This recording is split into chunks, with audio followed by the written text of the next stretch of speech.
Hello friends! How is everyone doing today? So this was going to be a game design stream anyways, and then my good friend Jan from Canopy Games messaged me, he's like, hey, I'm doing this new project, it's pretty cool. And I'm like, you know what? That works really well. I was actually initially going to be talking about various publishers and publishing houses and how to work with them. But honestly, I think this is a really good idea to, anyways. So, I want to talk today, and obviously I'm going to be talking with Chad as well, and discussing everything that you guys want to talk about as well. But I want to focus on assets and asset design. One sec. Let's see.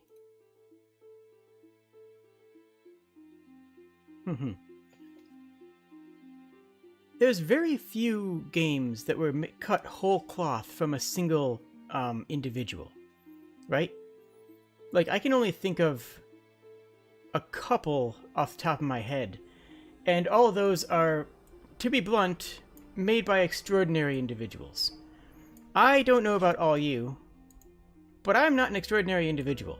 I am just a kobold on the internet, so, like, I can't pull off a Zune or what's the guy's name who did Stardew Valley? You know who I mean. There's a lot of difficulty in doing everything yourself. Which is why you don't have to. And it's very tempting to say, I'll do it myself. I'll do everything myself. I can handle everything. But that's not necessarily... I mean, A, that's not always possible.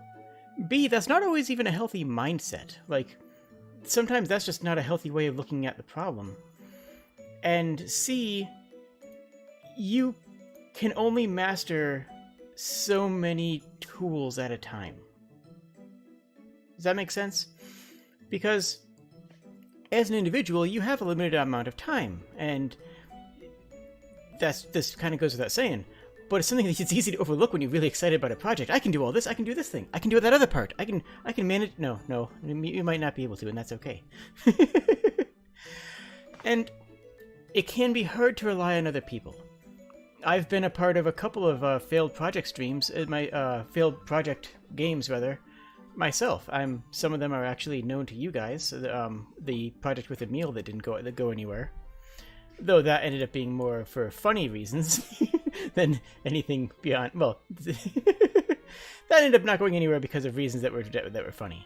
But the fact remains that you don't have to do everything yourself, and you not necessarily should.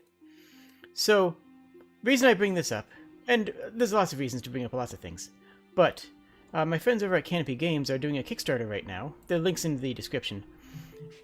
And they're offering a bunch of various assets to be anyone. Time is the biggest adversary. Agree. And thank you, Sapphire. You're very kind.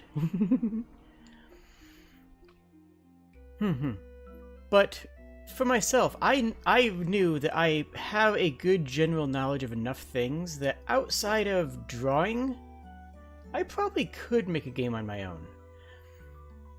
But if I got somebody who's an expert at animation, and got them to do the animation for it, and the artwork for it, then I don't have to worry about that. Then I'm much better off handling the parts that I'm good at, and that I am confident at, instead of spending the months, possibly years, to develop enough skill to be comfortable with doing every single aspect of the game design. Does that make sense? What is this?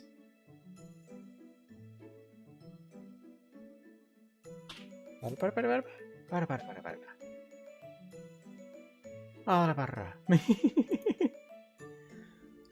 where was I? Sorry, I got horribly distracted for a brief moment there. So what I want to do, and this isn't going to be the whole stream,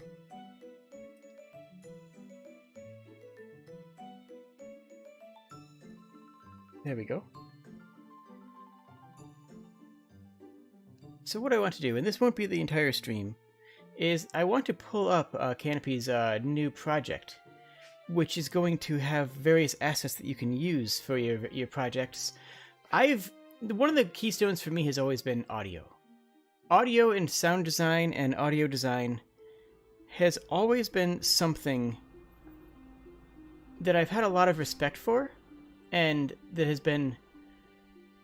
It's kind of the core to a lot of different games. Like, a good sound design can take a mediocre game and turn it into a fantastic one, and a terrible sound design can take a really good game and turn it into a less enjoyable experience, frankly. So, for now, let's just take a look at what they have, and I want to try to think about how each of these aspects could be incorporated into a project. And we'll start with that, and oh no, Windows has protected my PC from this horrible thing that I happened to download off the internet. How dare I do this thing?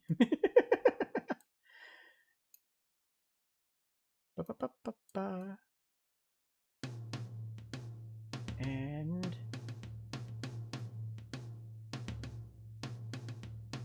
one tick. Let me get this on for everybody. The audio is often how you feel the game. That's a good way of phrasing it. Okay.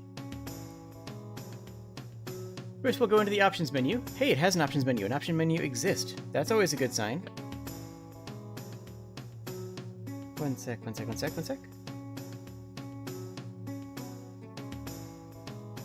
Okay. Getting something strange happening here. Okay, this works now. Does this still work? Okay, that still works for you guys. Great. But yeah. So, the cursed button, we're definitely going to push that in a minute. But this kind of thing here, right off the gate, when your computer says it's dangerous, but yep, these are all linked up. So, as I understand it, with their Kickstarter, you will get every asset in this game for your own use, with including digital media production rights to be able to use it in your own projects. Which, I mean, that's great. Okay, what's the curse button do? I see no problems with it whatsoever. It seems to be very blessed. Delightful. And controller is automatic. Yep, controller is automatically enabled. Learn more. That just opens a browser window. Okay, of course it does. That makes sense. But where was I? Yeah, if you're going to be a Godot developer, basic stuff like being able to set up a menu is, well, it should be well within your skill set. Do I have...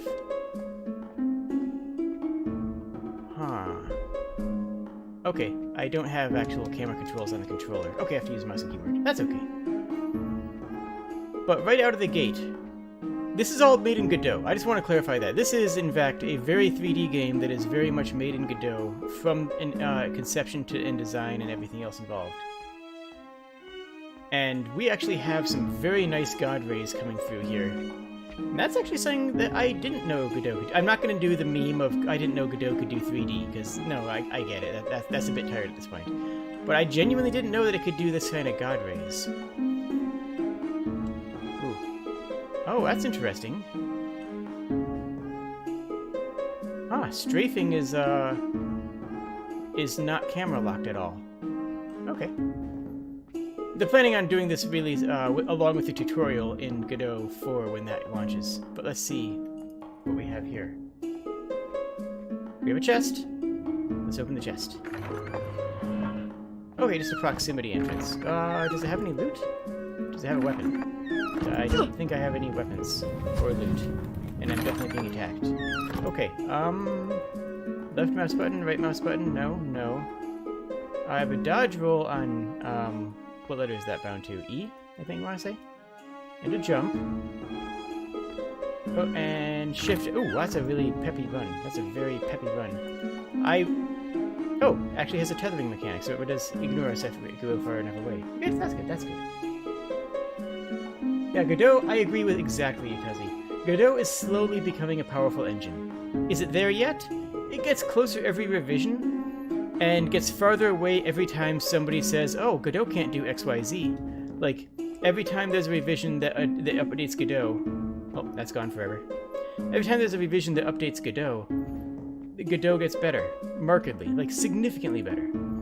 and then it genuinely does lose traction every time somebody ignores it. Every time somebody ignores Godot and says, no, I don't need to worry about that. It doesn't do X, Y, Z. Okay, I don't have any way of acquiring a weapon. Or attacking, it seems. Tab, right, I remember this now. Will this skeleton chase me over here, or will it start to tether? Okay, it only tethers if it's in a, yeah, if it's... It looks like tether action is based on how far away it is from its patrol point, plus is it currently engaged. Weapon, inventory slots, nearby items. I have to be near the chest to open it? Container, container. Okay. Now, how do I attack with it? F. No, F does not. Hold on, I need to actually look up the thing. Hi, button. You gonna hurt me? Yeah, you're gonna hurt me. You know, let's see if he kills me before I find the page with the controls on it. No, it says left mouse button is for light attack. Left mouse button is not doing its promised action. Let's get this guy off of us first. Okay, we're far enough away from it that it's de-aggroed and it's returning home. Oh, sheath and equip weapon is a separate button. That's what I'm missing. Okay. Ooh, combo. Alright, skeleton, you wanna try that again? I mean, you probably do, but like, this time I'm moderately ready. I know one asset that that I picked up that I've been using is a free health bar system, because health bars are deceptively wonky to work with. Like, making a health bar isn't terribly hard, but it's also like just annoying enough that it can be difficult to set up properly your first time. So my first time setting up a health bar, I grabbed an asset for that and said, you know what, okay, this is how I'm making health bars. And then, like, for the next 3 projects, I used the same health bar function. Ah, we heal if no weapons equipped. Ah, neat. Okay. We have, juice that makes you explode. And, genie in a bottle. It's sort of like the I Dream of Genie bottle, isn't it? Okay, I'm dating myself there. But none of you are gonna date me, so I can do that. Nice. But yeah, even if it's just something simple like... Oh, gosh. What was it to... What was my dodge roll? I forget. Ah! Wash.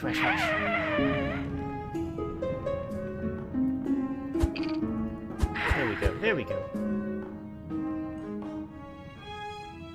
We have some simple fire assets here. Just a little simple particle generator, presumably. Oh, hey. Oh, these actually have physics attached to them. That's interesting. Huh. And that's empty. Interesting. And can I get... Is there anything in this? Oh, we actually have a stamina bar. I just noticed that. Here's an interesting question. Does stamina go down when we attack? It does, but not appreciably. Okay. That's always something that I found interesting, is that in many games like Dark Souls, stamina is used both for dodging and attacking. Yeah. Whereas in other games like Monster Hunter, stamina is only for evasion and special charge abilities. It doesn't have anything to do with your offensive. Stamina is purely defensive, and you have other options for offense. And I think that there's a valid discussion to be had there. Hello? Oh, okay, got caught there for a second. I think there's a valid discussion to be had there, is where stamina should be used. Like, how many systems can you combine? Do you want to do a Souls thing where your inventory, where your currency is also your XP, is also your concern on death? or is that like how many assets how many aspects do you want to blend into one? Because every system that you layer on top of a game is another thing you have to balance, right?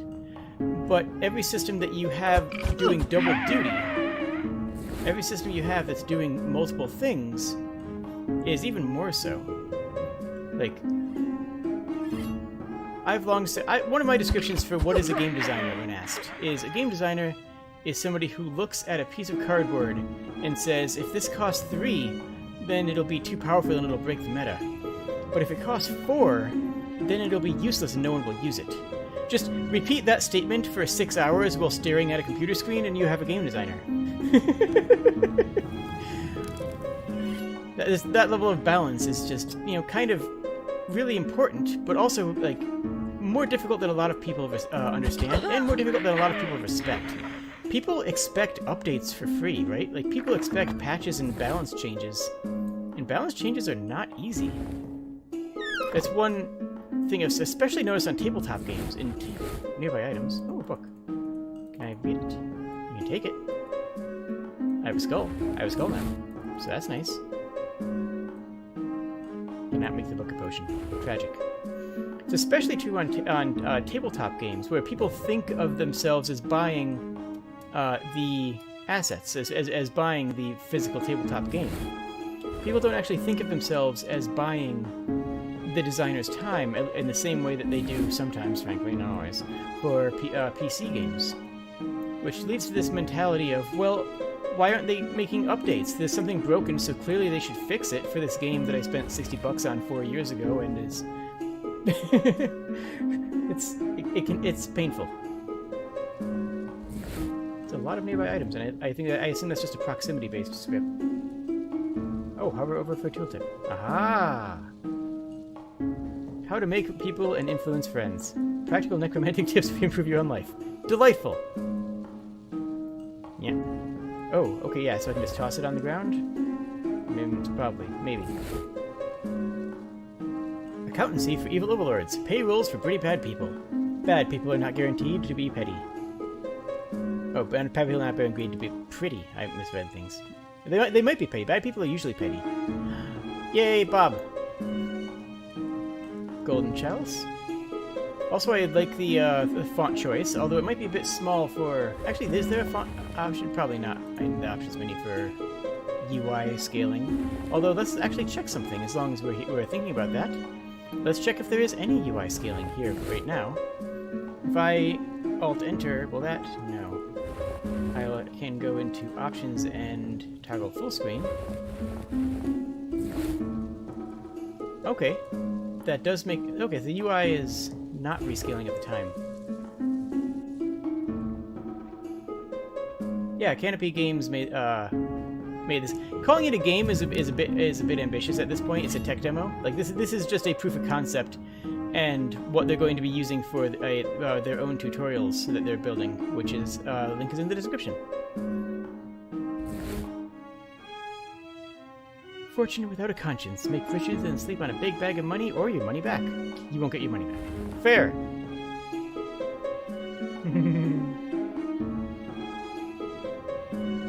But yeah,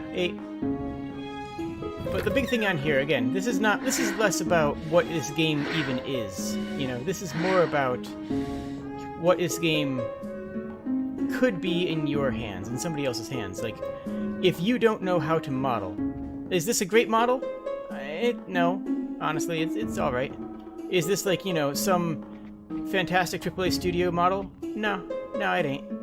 But the thing is that if you take this model as a base, as your foundation, with the knowledge that you don't have to rework all the animations, with the knowledge that you don't have to, you know, start from scratch, you can use this as your launch point and make textures, add shaders. You can use this as your animation's beginning point and then just, you know, clean up and make it, you know, and personalize it, make it your own. You can take this source lighting and say, you know what? This works fine, I guess, but what if this was in an industrial laboratory? What if this was in an abandoned warehouse? I could still use the same assets that are in here for something else. You see what I'm saying? Best you could do, control the resolution through launch commands at the moment. That makes sense. But yeah, this is more about the potential of what it could be. Can I jump on a physics object? I actually don't know if how Godot feels about that. No, okay, I clip through it and it does have fun, almost Havoc-style physics, actually.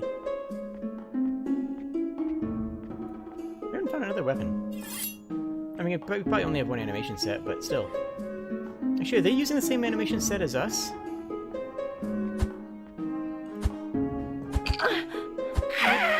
Very similar at the very least. Yeah. The idea is, what can you do and what do you need to do? Can you pick up a game or a asset here and there and say, this is something I might have been able to make up on my own, but I didn't need to spend that time. I didn't need to spend that effort. I didn't need to put myself through that. For me, like I was talking about before, it's about for me, it's about music. Am I good at music? Actually, surprisingly, yes. I'm not a good singer, but I am pretty good at music. Can I compose? No. Not a chance. I can't compose. I am not a good composer. I'm a terrible composer. I am the worst composer. I'm as bad as these skeletons. All I can do is decompose. Pause for laughter. But what I can do is that I can recognize good music, find the music that I like, and pay for the digital media rights to it, you know? My music that I have for my opening and closing on my streams is music that I... Oh, okay. I've died. Fair. But, yeah, is music that I actually bought for a game that I was working on at one point a while back. Did anything come of that game? No. Might something come of that game in the future? I mean, maybe, actually, but for now, it's just music that I have for my streams, and I'm still glad I have it. It's still very useful music. But because I know that composing isn't my forte, how big is our team? How big is the Canopy team? I will leave that up to Canopy to answer. Mike will be doing music creation? Nice. I only know the two of you. I don't know how many you have on your full team. I could run and jump the gap, or can I do this? The answer is no. No, I cannot. Okay. Ah, no, wait. Okay. I'm still getting used to the strafing. The strafing is not camera locked, and it is doing me a trouble. Okay, we got this. Oh, I'm out of stamina. Okay. But it's just the two of you? Okay. Sometimes you have, you know, sometimes when two people are visible, that doesn't necessarily mean that... Oh, wait, I actually had a pretty good jump there. Huh. Sometimes when there's only two people visible, sometimes there's another third or fourth behind the scenes, so I actually wasn't sure with you guys.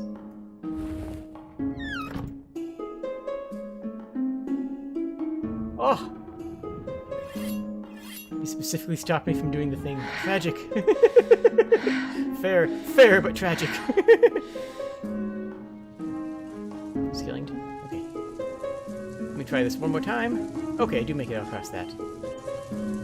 Ooh, traps. That's cool.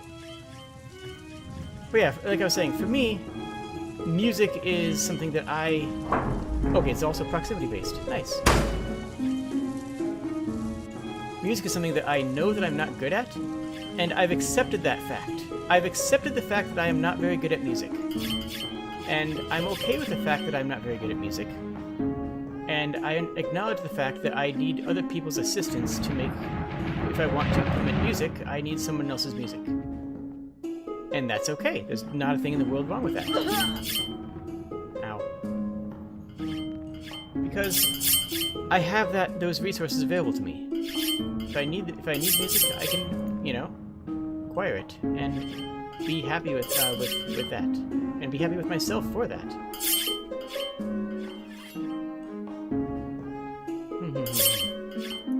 Wash. Got it. Ooh, lots of them in here. I hope there's something really cool in that chest. Camera, please. Can I hit multiple enemies at once?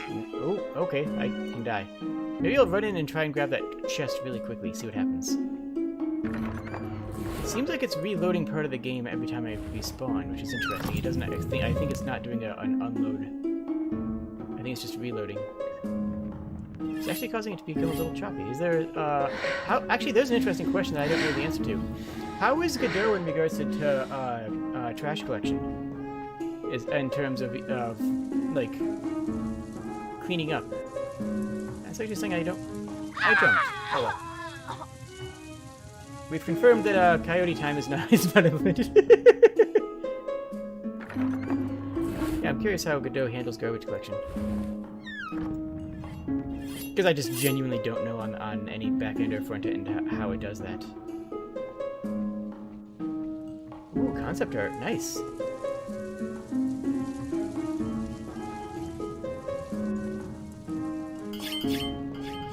Okay, so I have two paths here. Let me get my stamina back up first. I can either try to pull the skeletons out one at a time, or I can just bulldoze ahead and hope for the best.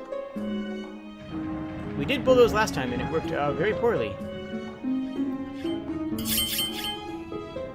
Right, if I just stand here, how many skeletons care? Hi, Mr. Skellington. Ah, there you are. Hey, buddy. Hey, buddy. You wanna hang out? Wanna come over here and hang out? Yeah. I'm terrified to walk forward another step because I'm afraid of three of them just being like, oh, hey.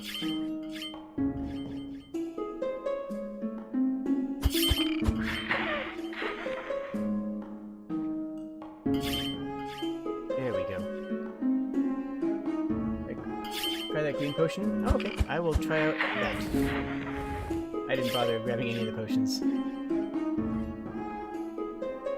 I just figured I wanted to get back here first. Hey, Skellington.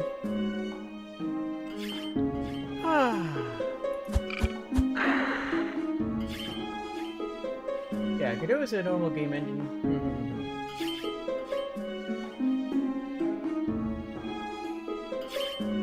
I mean, every game engine helps to... I mean, every project helps to work with someone. I mean, that much I would say. At least, at the very least, somebody to bounce ideas off of. Yeah, someone to say, hey, is this a good idea?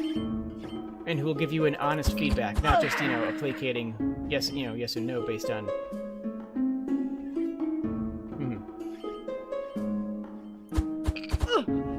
But yeah, one of the reasons... I'm gonna pause up and heal for a few moments here.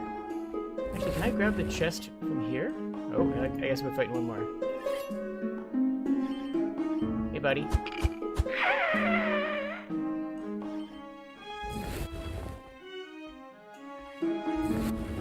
Okay, we gotta kill him first. Ooh, fancy weapon. And... stamina potion, okay. I assume this does damage. Low damage. Extreme damage. Hooray! Ooh, and it has particle effects. That's how you know it's cool. What was it?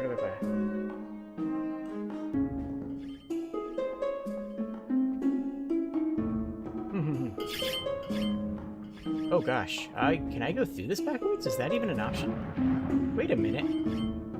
Wait a minute, can I do this and not die? There's zero... No, I don't think this is actually a thing I can do. We're just gonna have to bulldoze and hope for the best. Well, not sure how that's gonna go. Game engine that has a specific workflow for multiple people would be Play Canvas. Ah, I have not worked with that one. Think of it as working the same as a Google Docs. Oh, nice.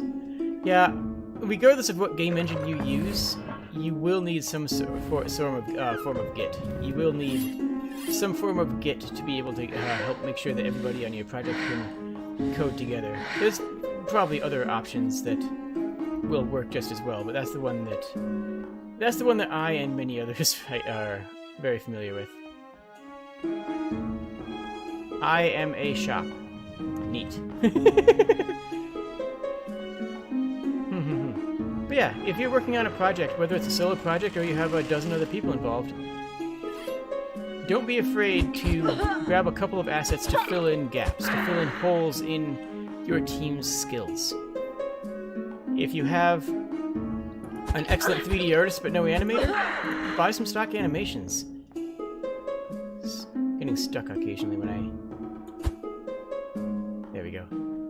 If you have a programmer, but you don't have a, graphic designer, buy some graphic design assets. You don't have to spend $1 billion and get them custom. You can just go to an asset store and pick them up. No one's really going to think any less of you.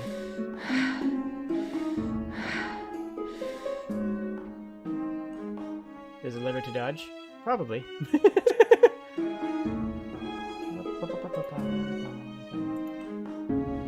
What was it?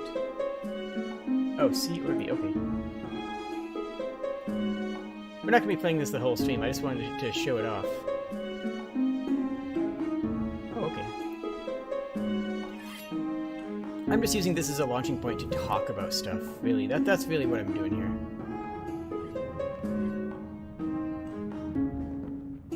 Hey. Oh, I actually can't hit 2 enemies at once. Kind of wish I had that other axe, but I'm kind of too dangerous to get, I think.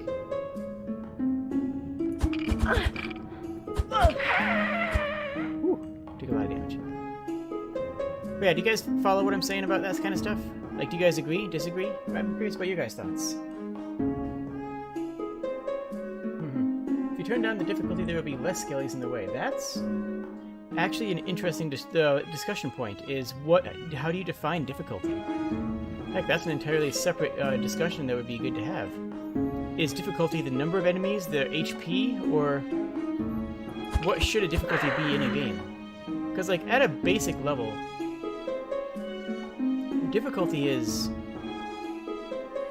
again, it goes back to the balance issue I was saying before about... Wait, that a skeleton tin that's on fire? Don't like the looks of that.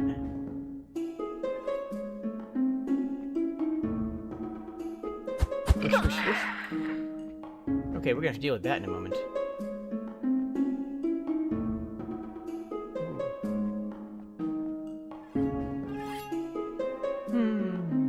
But yeah, difficulty can mean a lot of different things in different games, and frankly, different genres. You are summoned straight at me. I don't know if I'm gonna live through this. Oh, this is the boss you mentioned you were adding. I gotcha.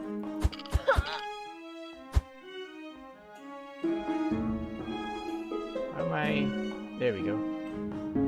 Does it regenerate health? If I just run away... No, stop that. If I just run, will you tether? Are you going to tether with the same AI as the other enemies? You are. Are you going to restore your health? I cannot tell yet.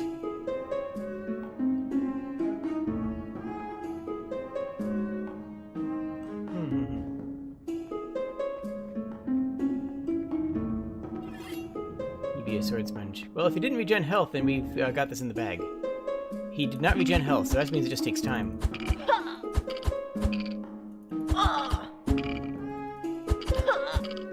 One or two more hits, and out. There we go. We're doing hit and run on this point.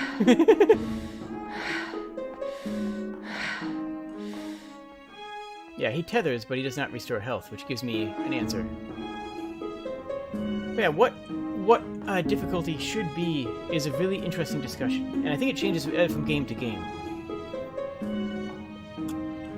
And no matter what difficulty means to you, there's always a risk of people telling you that you're playing the game wrong. There's always a question of, people telling you you're playing the game wrong if you're playing on the wrong difficulty level. Which is absurd, Can you play a game wrong? Well, yeah, absolutely you can. We've discussed that before on the last game was in stream, is that you absolutely can play a game wrong. There's absolutely wrong and incorrect ways to play a game, because given half a chance, the player will optimize the fun out of a game. They'll do something that's, optimal and just stop looking at, how to have fun. They'll say, well, this is what I'm supposed to do. It's the same with meta picks in competitive online games, or unfun tactics in something like XCOM. XCOM designer is actually where that quote comes from. It was one of the lead designers at Firaxis that said, given a chance, the players will optimize the fun out of the game. Because, well, Do you all know the optimal way to play XCOM? The optimal way to play XCOM is to have everyone in your squad go into Overwatch so they attack if they see an enemy. Move somebody up 1 square. Go through it, wait for the enemy's turn, repeat this every single turn, and you'll have the best chance of victory. With everybody, just every single turn getting you 1 tile closer to whatever the enemy is. And is that effective? Well, yeah, because that guarantees that you're going to have a massive unload attack turn when you finally see an enemy, because everybody on your squad is already going to have a free action, and you get straight into action economy. Like, well, congratulations, your action economy has given you a free attack from every soldier on your team. Is it fun? No. No, it's not. But it's optimal, and if fun for you means beating high difficulty content, if you define fun as beating Iron Man on highest difficulty, well, then you will have quote-unquote fun. Does that mean that that's a good way to play the game? Not necessarily. Does that mean that's the best way to play the game? Not necessarily. Does that mean that it's even something that should be allowed? Well, that's the question of the debate. Should people be allowed to play the game in a way that is going to, that as a designer you know is going to detract from their enjoyment? Or, as a designer, do you have an obligation to make sure that the game can't be played wrong? Like, or at least as insofar as you have the ability to control that. I was going to try to do something fancy. Ah, there we go. Okay, rolls do work.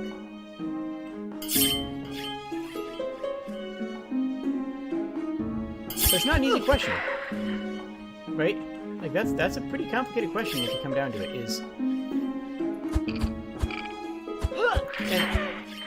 And specifically with XCOM, I genuinely really like what they did recently with Chimera Squad. Because Chimera Squad, they answered that question by saying, okay, you're fighting larger squads of enemies, you will always get that ambush attack every single encounter, but that's not going to end the encounter and you still have to play the game. You still have to play the game. Because are you even playing the game if you're doing that 1 step at a time tactic? Or are you just, are you actually not playing the game? Oh wait, there's a lever there. I wonder if that lever is important. That lever is probably very important. Hello, little lever, what do you do?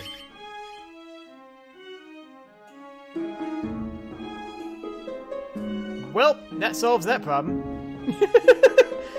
Turns out there's a lever there. Okay.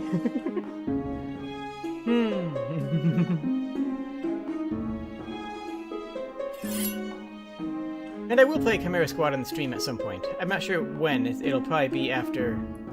Maybe it'll be after in the next main game slot. Oh, I died early. Oh well. But yeah, that's what this game has to offer, but let's take a look at it from an asset point. You have the music creator, which you're not... with the Kickstarter is going to actually teach you how to use the music creator. It's not just going to be getting this 1 track. Tutorials on how to... on equipment systems, which, again... Setting up a dictionary database is a pain in the butt. I've done it multiple times. Being able to just port a, why do we even have that lever? Being able to just port in a system like that, being able to just port in a full inventory system and say, you know what? I will value and treasure the time it takes for me to learn how to make an inventory system, but I don't want to write another one. Like, that's an option, or just using all these as as the initial intended purpose of just being tutorials. But I wanted to focus on the concept of learning how to do things. Well, this has a weapon too. It's still low. It's the same damage then. Yeah. I know personally that you will have to pry my... Yeah, that's the other thing I wanted to mention. Is for creating prototypes. Oh, it feels like it does more damage. Might not. Both said low damage, so maybe it doesn't. But for creating prototypes... Short sword, stabby. Big fan of stabby. For creating prototypes... And for creating a little demo tests of concepts, proofs of concept, it's very valuable to have a couple of very simplistic, quick and dirty assets that you can just toss into your scenes. Like, I know personally, you will have to tear my Cinti asset pack from my Cold Dead hands. Would I ever release a... Oh, buttons. Would I ever release a project with Cinti assets in it? What happens if I... What's the button for using a potion? Just 1 and 2, okay. I wonder if there's a one-frame window where I can use a potion after the "You Have Died" comes up, and then create a soft camera lock situation. Don't mind me. Is that a dumb idea? Yes. Yes, it is. Yeah, and anything you make in Godot can be retrofitted for other projects and in other systems. Like, you know, you can make most of that work in Unity and Unreal. If you make a product, an asset in Blender or any sound studio software for audio, you can just import an OGG. You don't even need to worry about like formatting it. Sometimes you have little weird FBX things that are going to do weird things, but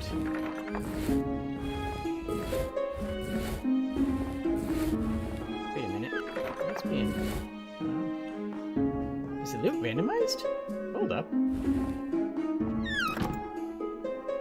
Are there actually roguelike elements? Because I found an axe in that one before. Huh. Or is it here? Whoa, whoa, these are completely different weapons. Medium damage. Ooh. Falchion and Enchanted Axe. That one's enchanted. Does it have particle effects? I want particle effects.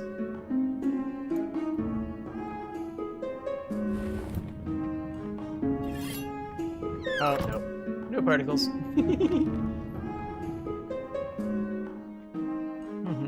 Yeah, we'll hop out of here in just a few moments. I just kind of want to actually try that big axe.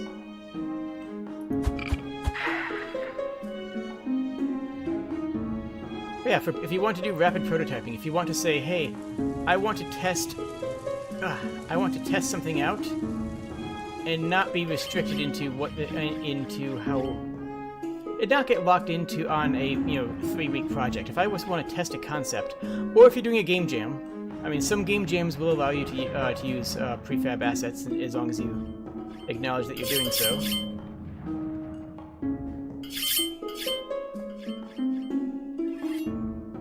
Hey buddy, hey buddy. I've got an axe. I've got an axe for you too. Oh wow, I just one-shot him with that directly. I guess I don't even need that other axe. Hey buddies.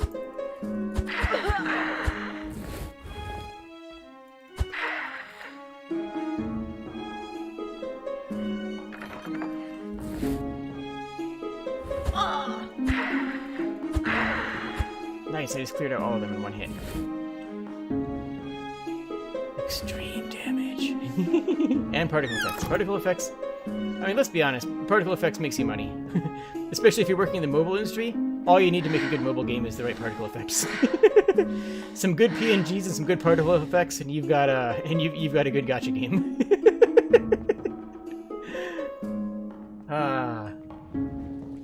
Shout out in chat to anybody who's had to work on a gacha game before. You have my sympathy. You and your friends want to organize your own game team? Any tips on getting started? Yeah. Make sure everybody's on board with the expected workload, and make sure that you have a project leader. Leader does not mean that you're in charge of everything. Don't, mistake that. Leader means that you're in charge of organization. It means that you're doing administrative stuff. So a person who's the leader shouldn't necessarily be... don't think of them as the boss, per se. Think of them as the one who's managing, who's organizing the time schedules and all that fun stuff. But make sure everybody's on board with the expected workload. Because the expected workload is going to be... You need to find a way to keep your friends accountable. And that's not an easy thing, especially, and sometimes that can ruin a friendship. It can be, that can be a dangerous thing to do. It can be dangerous to say, hey, let's work on this project together, and then you then possibly run the risk of saying, of having somebody who you want to keep as your friend, but not somebody that you want to work on a project with. You know, that's not an easy conversation to have. But it's something if you and your friends want to get together on a game, don't let this dissuade you. I'm not saying it's going to ruin your friendships or anything. I'm just making you conscious of that possibility because, well, that's a thing that can happen.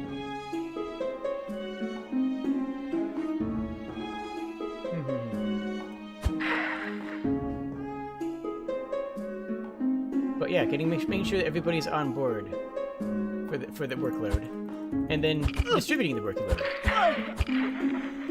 You have more. I'm actually not doing quite as much damage as I thought I might.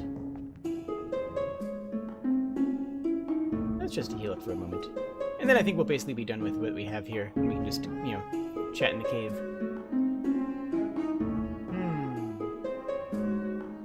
Through the nice examples of trade-offs in when the core mechanics are in conflict. Yeah, that can be troublesome. Should we allow the player to do X? It's like, and sometimes you want that. I can think of a couple of examples where the ability to allow player expression. Whoa! I don't know what I did, but it didn't do enough damage.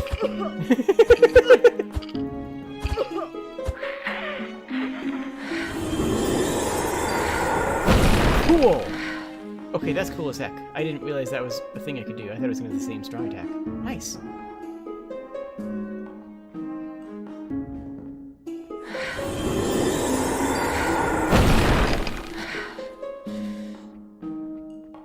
Alright, and I think that's what we have here, so we'll just hop out of this and head back to the cave for now.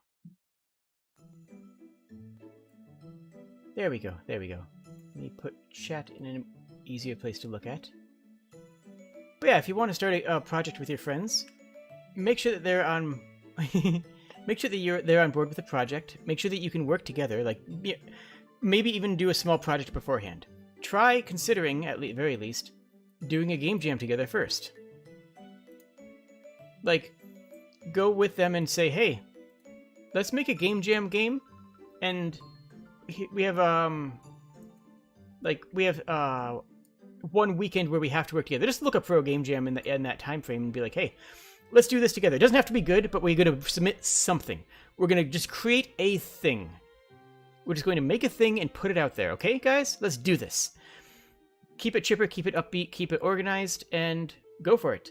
Do one of those game jams that lasts, 1 week or something. And submit something. You will see some of the cracks in the team that you can reinforce early on to make sure that they do not become shattering events. You'll find some issues early on and say, oh, okay. This is something we need to be conscious of later on. Or you might find a catastrophic event and say, wow, dodgeable on that one. But more likely you'll find be like, okay. I had trouble working with my time schedules, and I feel that I didn't understand how long certain things would take. And then, okay, well, knowing that before we actually start the project proper, let's use that information and go forward. Or someone saying, I thought I was really going to enjoy writing the music, but I enjoyed doing the 2D art more. Can I focus more on the 2D art and then say, yeah, well, okay, yeah, we'll have someone else work on that. Ripley's first game jam was disastrous? That sounds like there's a story behind that. Another option you have... Sorry, I have some Fey Verte here.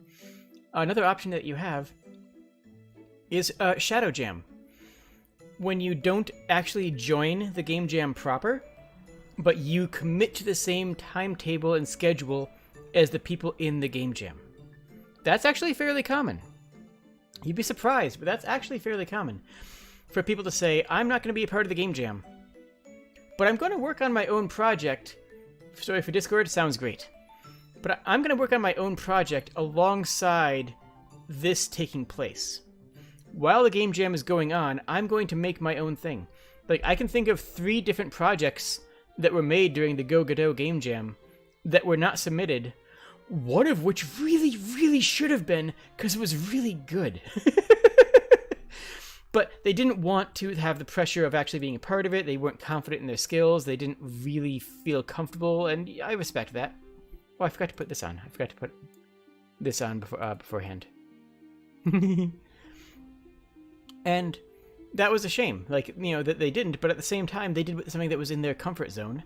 They did something that was comfortable and within their skill set and ability. And yeah, they made a little arcade game, a little arcade style pinball game in Godot that honestly I would have gotten better ratings than some of the games that we played during the jam streams. Okay, the hat's being silly. Okay. Also, I think that Canopy's already in bed, so they didn't get to see it. But no, there's some of my thoughts. You know, a trial run, so to speak. Don't make the project you're most passionate about making first, because you will want to save that project for when you are more confident in your skills. If you have some grand RPG, or if you have some perfect ideal fighting game, okay. If you have some perfect fighting game that you want to work on, and that's going to be your first project, you're going to be disappointed in it because you aren't going to be ready for it. So come up with another idea and come wrap around back to that big grandiose project once you're confident in your skills. You'll have plenty of ideas. Like, I can think of 3 separate games off the top of my head that I've been kicking around making. Like, you'll always start out with, you know, some of the stuff, but yeah, start super small and fail fast. You know, set yourself up to, you know, you won't succeed at the beginning, and that's okay. But set yourself up to accomplish something, to actually complete a task, to actually do a project. And then once that project's done, you will learn so much about it, and so much about yourself, and so much about your team, that the next one will be easier and better. And then the next one after that will be good. It will be actually, you know, something that you should be proud of all your work, but that'll be something that you can be, you know, that you can be genuinely overjoyed with your creations on. And then you can start working on your actual passion project, assuming, you know, all the team is on board and the metrics line up and, you know, all that fun stuff. Because you still, at that point, you want to actually be making, you know, enough money to finance that as a job after 3 projects, I would say. But different studios, different goals, different plans, different processes, different timelines. That's all very flexible and, you know. But yeah, start small. Start with a little project to say, yes, I'm going to make a project and I'm going to make it and I'm going to complete it and I'm going to put it somewhere, whether it's the internet or on the fridge, or just post it to your friends in a Discord channel, or just launch it out to Twitter and see what happens and get 2 likes on it. Doesn't matter. The fact is that you finished a project. And that's a very big accomplishment. Don't undersell how much of an accomplishment it is to actually complete any project, like any actual project. That's a big deal. That's something that you should be proud of. But you have to start. And, well, you have to start somewhere. And if you don't have the tools to start, get them, but don't feel like you need every single tool. Don't feel like you need every single tool in the world to start working on something. There's a common fallacy where people feel like, oh, I'll start it as soon as I get X and Y and Z. Well, I'll need the next piece first. Well, I'll need another 3 or 4 things. Good night, Canopy. So, and then they can get caught in a constant loop of trying to get more tools and never actually completing a project. Where it's much better to start on a project, complete a project, create something of value, and then push forward. And honestly, your early projects, don't worry about them. Don't worry about them when you're working on them, but just throw something at the wall and create. Just create. Like, just take a canvas and start painting on it. Just take a piece of composition paper and start drawing. Start coding. Just start programming stuff. Make a little triangle that flies around in the engine of your choice and say, hey, what would make this triangle more interesting? What does this triangle do? And this extrapolate. Just create. Just create without thinking. Yeah. Oh, yes, that's very true, Luna. Oh, the pre-debut VTubers who are in pre-debut for years or indefinitely. That's also extremely true for streaming. Yeah, I got off my butt and I have 3 months of streams that have 0 viewers. Where I had a bot in my Twitch chat, and that bot became my friend because some random bot was there for all of my streams, and I just sort of anthropomorphized it and treated it as though it was an actual friend of mine. Is that lame? Oh yeah. Is it kind of desperate? Yeah, I guess. Is it a little pathetic? Look, okay, yes, but that's not the point. The point is that I actually started. The point is that I actually started, and I actually kept on going, and I got here. And I'm going to keep going, and I'm going to get over there. What's over there? I don't know, but we're going to find out together if you hit the subscribe button, which you should do. I mean, it's up over there. Actually, I don't know where it is. But yeah, starting is not easy. Getting the impetus to actually push through and actually begin a project is very difficult. And as much as I want to say just start it, I do recognize how difficult that is. But that difficulty is not an excuse not to do it. And I think it's important to recognize that. The difficulty inherent in a project like that, or like any project, is not a good enough excuse not to try. Is that fair? Do you think that's a fair assessment? It might be a daunting task, and you might not have all the tools. But you don't know for certain what tools you need until you start working on the project, and then you can say, oh, I need XYZ, let me get them. And if you need to put your project on hold for a little while, or you get a different tool or skill, fine. That's fine. Because the first project isn't your big one anyways. It's just your first, but you have to start it.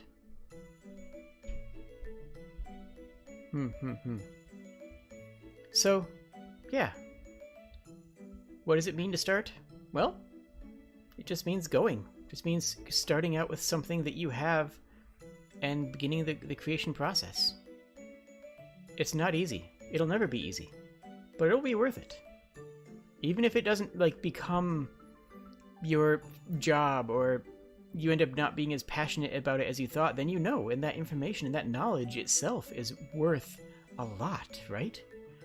That knowledge, that information alone is going to propel you forward so far.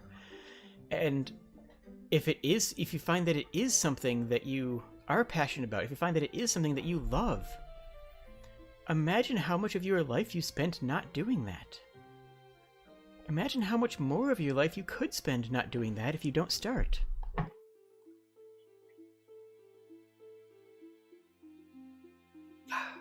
If I sound particularly bohemian, I am drinking Fey Verte today, so there is that.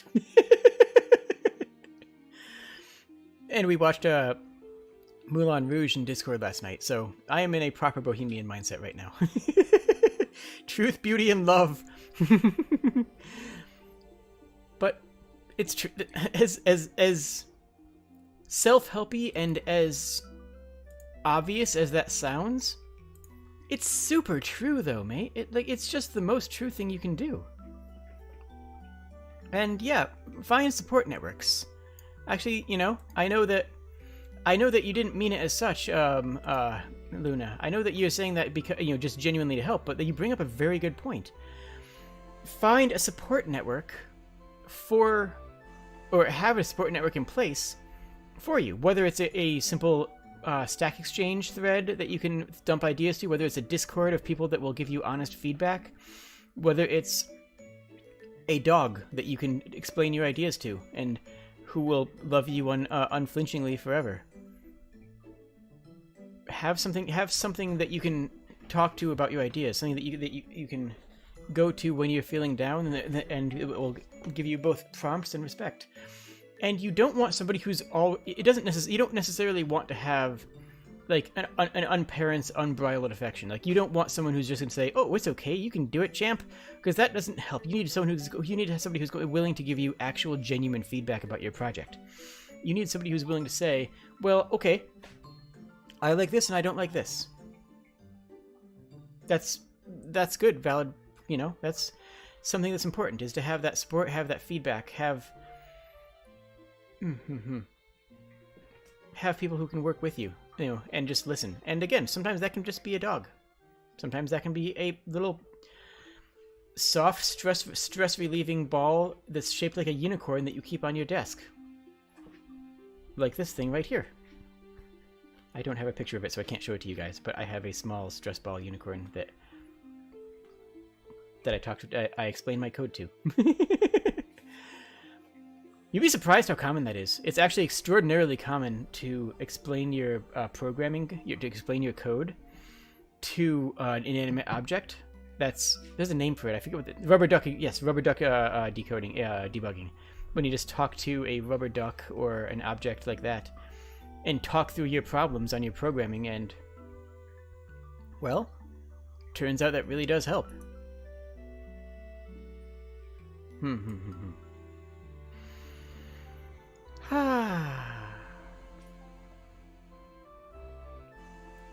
Yeah.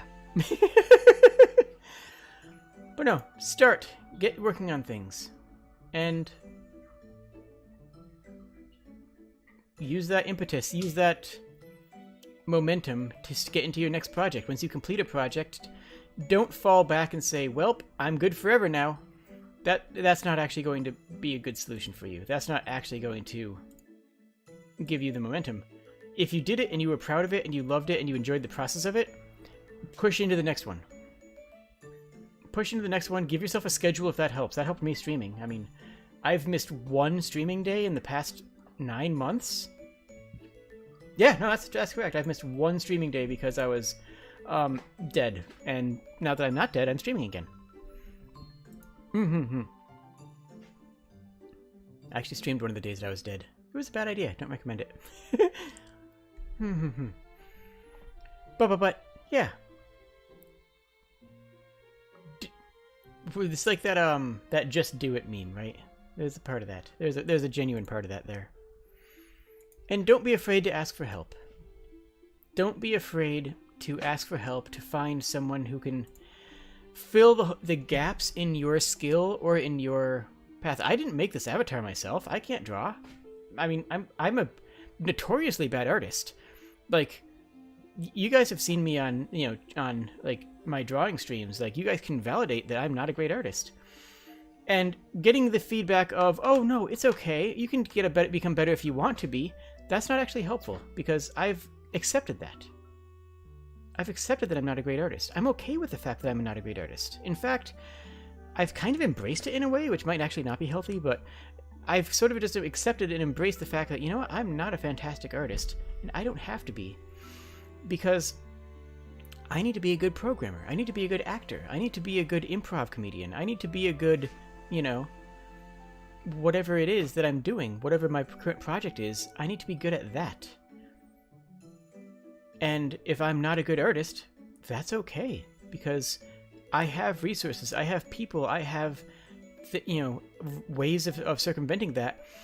The 6 months of artwork that I could spend to become a better artist is not time that I have to spend doing that, because I have other paths that I can take that will bring me happiness. You know? I don't enjoy doing as much art as other people. I love it when people do art. I respect the heck out of it.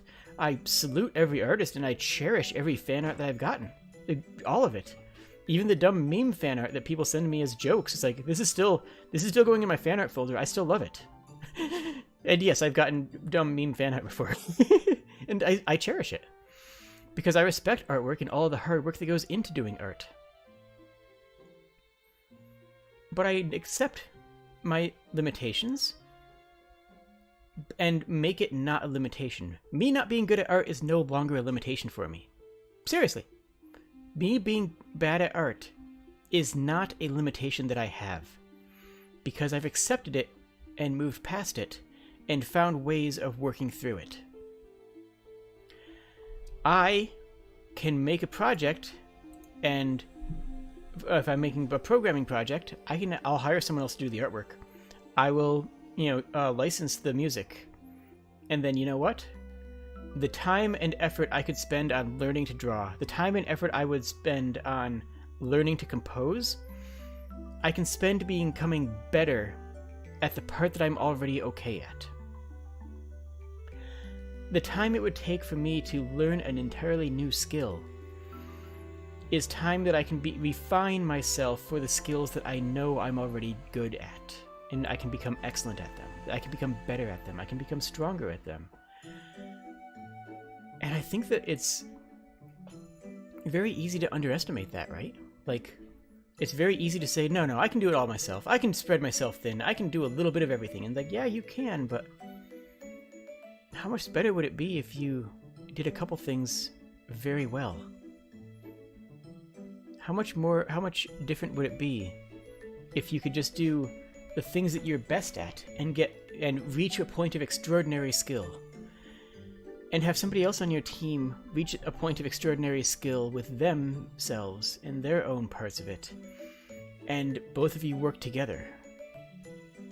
Doesn't that create a great project? If you have somebody who's a master composer versus somebody who picked up composition because they had to. If you have a master artist instead of somebody who picked up artwork because they felt they had to, because they didn't have a choice, because no one else was going to do it.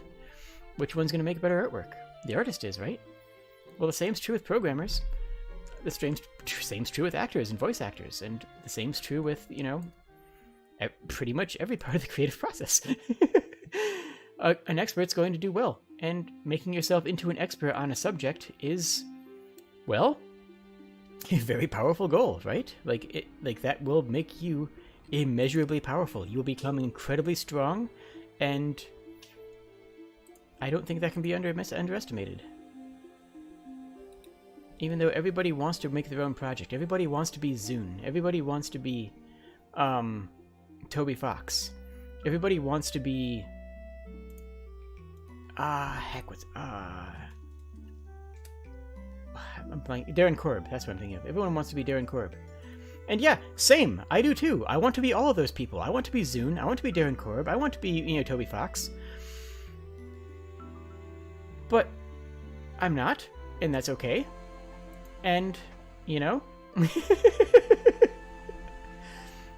I'm me. And I hope that's good enough.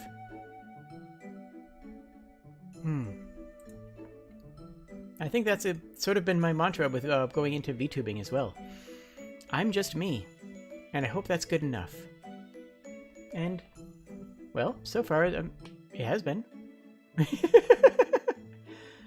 Yes, Minecraft was originally made by one person, Hatsune Miku. Hatsune Miku made Minecraft, and it's really impressive. It's a lot of work for an individual to create. And that work should be respected.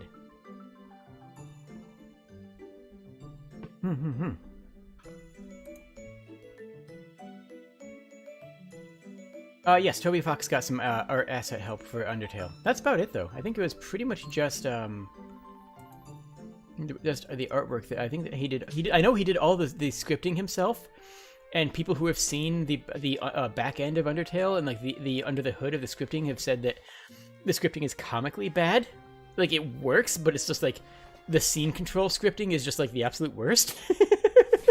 Which honestly is kind of great. Like that's kind of heartening. That just is like, the kind of wholesome story. Oh, Zune is the Toho guy, for those of you who don't know. He did all the work for Toho.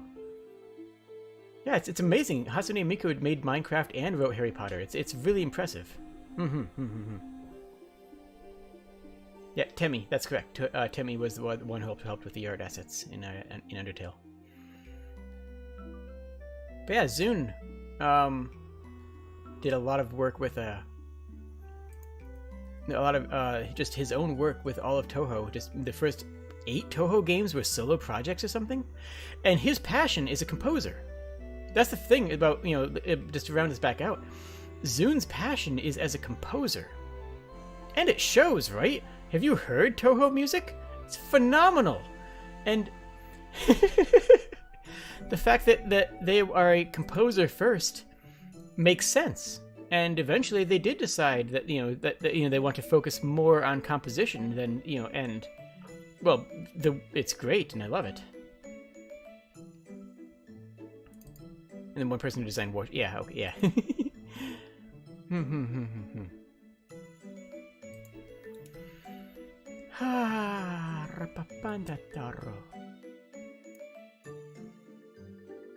Beauty, truth, and love. That's what I say to you. As I drink my delicious Fey drink. How are all of you doing today? Are you guys all having wonderful days? I hope so. I didn't really go into this... So, okay. It's kind of funny. I initially went into this with a plan of talking about publishing platforms. Like, that was actually going to be my goal for the stream, was to talk about publishing platforms.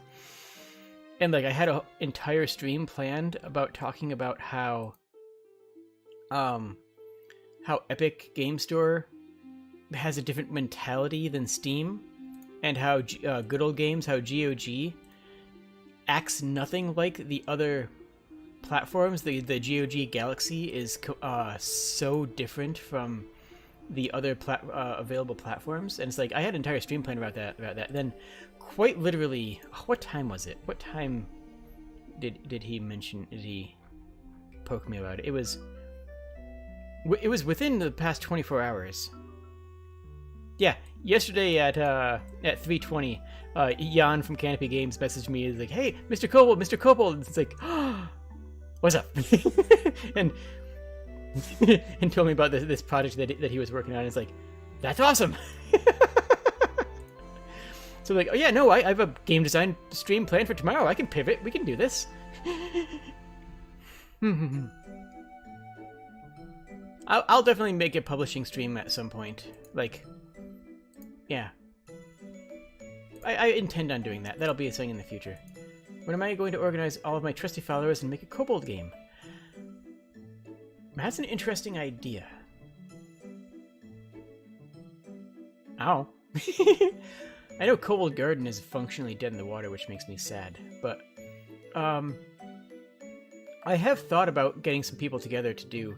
I was thinking about doing a game jam with other VTubers where everybody streams what they're working on. So everybody in the game jam together is live streaming in on model their work for the game jam. I might incorporate that into the next Go Godot jam. I really have to see how the rest of time goes, because time is a thing that exists, unfortunately. And I don't know if I'd be able to swing that. But that would be... I think that would be a really interesting dynamic. Like, actually showing every step of the creative process of going into a game jam project with 2 to 4 people. And everybody working together on it. I think that'd be really interesting. As far as a serious project goes, I don't know. My last couple projects, I don't know. I've kind of pivoted into VTubing more than game creation these days, clearly. And I enjoy it. I'm very happy. So I don't know that I certainly don't feel bad about, anything that I'm doing now. I just don't know that I'd be able to actually commit to a full project and still keep VTubing, and right now VTubing is extremely important to me. Hopping between stream chat and answering pre-game questions for D&D. Aw.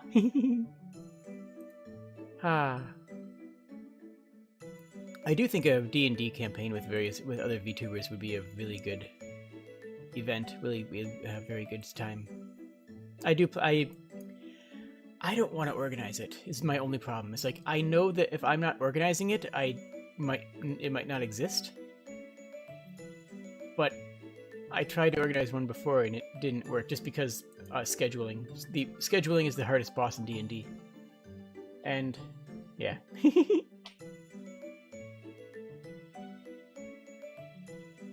Aw, you guys are wonderful. Well, if you guys need a voice actor, actually, heck, as long as I'm saying things, if anybody needs a voice actor, I do various voice acting talent stuff. I have a professional email link in my about page of my YouTube channel. Yeah, I didn't realize how many times... That's really what it was, Luna. I didn't realize how many time zones I was crossing. I didn't realize how international my friends group was. And that's really what obliterated the concept of it. It's like, oh, we have 5 people in 4 different time zones. Uh-oh. At least what, 2 of which were across the pond? Ah, that was tragic. It was hilarious though, and I'm still friends with Barry and various of those people, and you, obviously. I know Appleseed's doing cool stuff too. I should poke Appleseed again. They're nice. Massive community of different cultures version of the kobolds. Ah. I love my background music. I mean, that might sound corny, like to say, because, you know, I chose it and stuff, but, like, my background music gives me energy. Sometimes you just need to vibe. Anyways, that's about all I had planned for this stream. Just a little short discussion about game design, about projects and starting projects, and we'll talk about... I'll go into my publisher's commentary later. Because I think that I have a lot of to say on that front. Jade proposed the idea to the community, so people have fun with it. Sweet. Wow. It's still strange to think that I have a community. Like, that's still a weird thought to me. That's like still kind of wild, honestly, is that I actually have a community of people who like me. I'm still getting used to that. I mean, I'm here for it, I love it, and I respect it, and it's amazing. I'm just still getting used to it, that's all.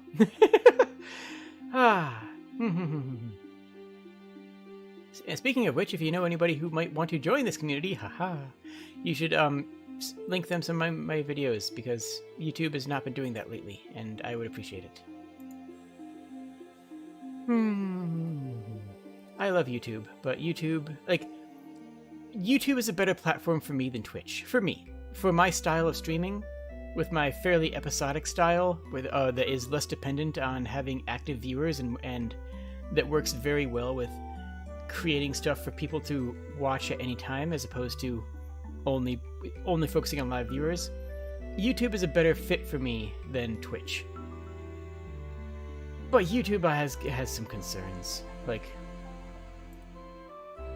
I know for me that my biggest concern is that 86.4% of my watch time is from subscribers, which sounds great, except that I want the opposite. Like, that's actually the honest truth, is that I want only 13% of my watch time to be from subscribers, and for YouTube to be, you know, pushing my channel to other people, because that's what happens with bigger channels, is that they have YouTube sends their information, sends their channel to a lot of different people, and YouTube just, because I'm not big enough yet, I haven't hit that tipping point where YouTube is showing my content to other people, which is just something that takes time, I guess. It's one of those things where it feels like you have to be big to get big, you know? It feels like I have to be a big streamer to become a big streamer, which I don't love that mentality. Like, I don't love the fact that that's kind of the process I have to follow, but at the same time, I'm having fun. I have a wonderful core group, and I have no intention of stopping anytime soon.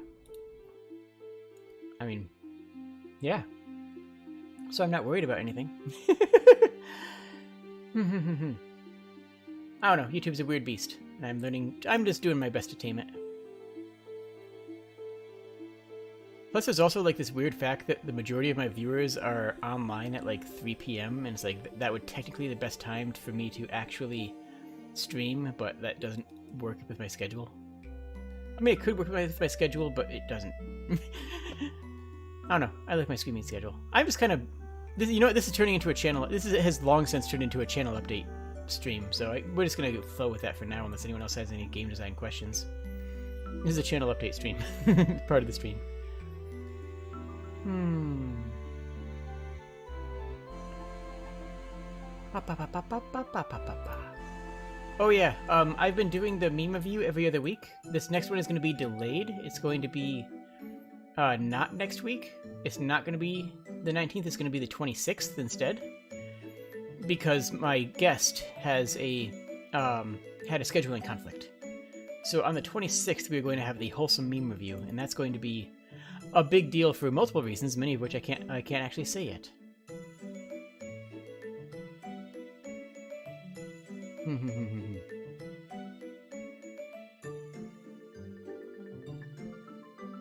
Ah. Oh, best. Ah. Oh, there's a few things that could cause me to do less on the channel, but I don't foresee any of them happening in the near future, to be honest.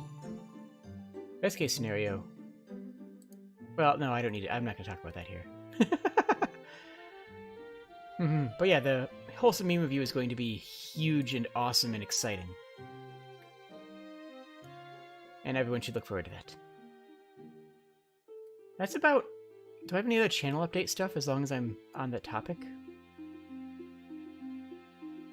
It's going to be on Luna's birthday? Amazing! That's awesome! Let's see, do I have anything else I want to talk to on channel subject stuff? After we finish Horizon Zero Dawn, I need to figure out what else we're going to be doing, but I have some ideas. Actually, let me pull up my document. My notepad with game stuff on it. That's not going to show up for you guys, is it? No, okay.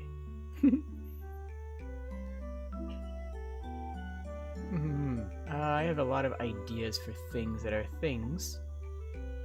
Spellforce is a game that I've had in my Steam library for just straight up years, but I've never played it, but I think would be entertaining.